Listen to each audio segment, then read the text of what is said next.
Egypt's month-long state of emergency curfew has not been in effect for a week, but already it is hitting businesses and the capital's economy. The stock market lost 17 billion Egyptian pounds within the first 90 minutes of opening this week, and Cairo, famous for being a 24-hour city, is suffering from the closure of roads, shisha bars and neighborhood eateries by a curfew time of 7 p.m. Our sales have reduced by 70% and we might have to close if this goes on for longer than a month, said the owner of a shawarma stand, Tareq Mohamed Abdulla, 49. This is the worst it's ever been, even since the January 25, 2011 uprising. I've already had to let people go. Mohamed Ali, a sales representative for a food company that supplies petrol stations, fears layoffs. We've already had to reduce production because demand is down, said the 27-year-old. People are not able to stop at gas stations at night and buy our products. He estimated the company could last only 2 months before they had to start making people redundant. Compounding losses. Not everything can be blamed on the past 5 days.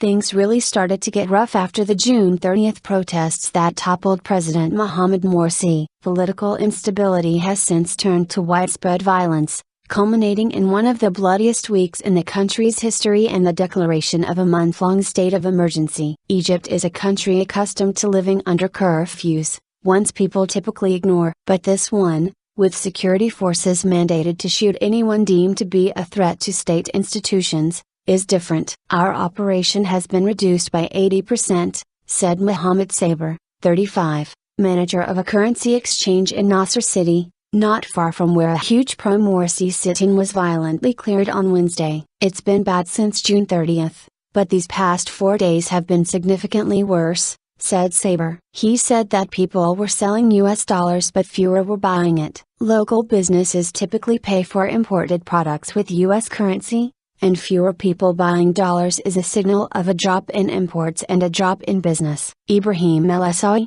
a senior economic researcher and consultant at the Institute of National Planning, told Al Jazeera there was enough hard currency in Egypt to cover imports for almost 4.5 months, at most. He said he expected the economy would continue to suffer, adding that he did not think that foreign financial aid, including $12 billion from Gulf countries so far, would help much. Financial aids and loans are just analgesics. No economy can rely on it, he said. One of the demands after the January 25 revolution was to put the army budget under auditing in parliament, said El-Asawi, noting that this had yet to happen. That failure brings up the issue of military wealth, and whether it would be used to help boost Egypt out of this crisis. The army budget looks like a black box. No one knows where the money comes from or goes to, said El-Asawi, adding that the army looked like a friendly country, not an part of the state, when it does things like loan the central bank $1 billion,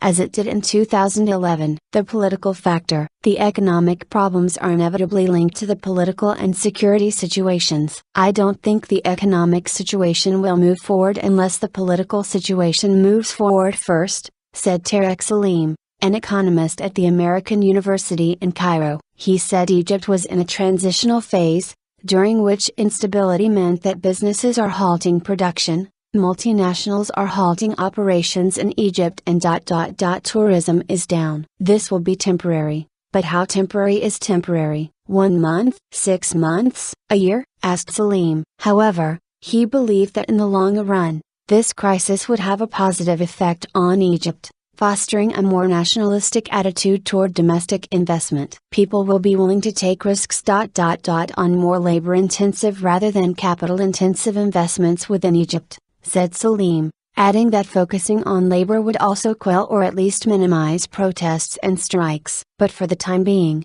he admitted that things would be difficult, especially within Egypt's informal economy, the unregistered supply chain that feeds the local economy. The multitude of fruit and vegetable vendors that dot Egyptian streets are a crucial part of that economy, and vendors such as Hisham Abu Hanafi are feeling the pain of the emergency curfew. Summer is my busiest time, said Abu Hanafi, as he tended his Heliopolis stand. Everything will become more expensive, I will have to pay more and I will have to charge more. This is going to affect everything.